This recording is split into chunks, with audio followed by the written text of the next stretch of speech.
બાકડાઓ પર પોતાનું નામ લખાવીને પ્રસિદ્ધિ મેળવતા ભરૂચના નેતાઓને આ ખાડાઓમાં પણ પોતાના નામ લખાવવા જોઈએ।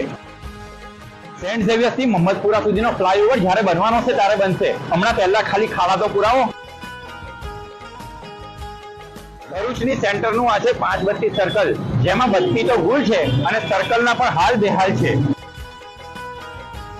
કસક ગરનાળાના ટ્રાફિકની સમસ્યાના નિરાકરણ માટે કરોડો રૂપિયા ખર્ચવામાં આવ્યા છે, પરંતુ હજુ પણ પરિસ્થિતિ આની આ જ છે।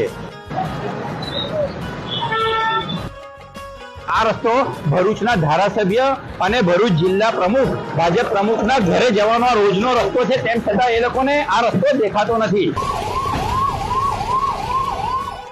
ભરૂચની શ્રવણ ચોકડી ઉપર બની રહેલ ફ્લાયઓવરની ધીમી કામગીરીને કારણે ભરૂચવાસીઓનો અમૂલ્ય સમય અને રોજનું લાખો રૂપિયાનું પેટ્રોલ અને ડીઝલનો બગાડ થઈ રહ્યો છે।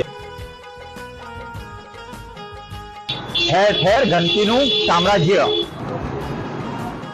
શક્તિનાથ સર્કલ પર પણ ટ્રાફિકની સમસ્યા લોકો માટે સરદર્દ સમાન સાબિત થઈ રહી છે।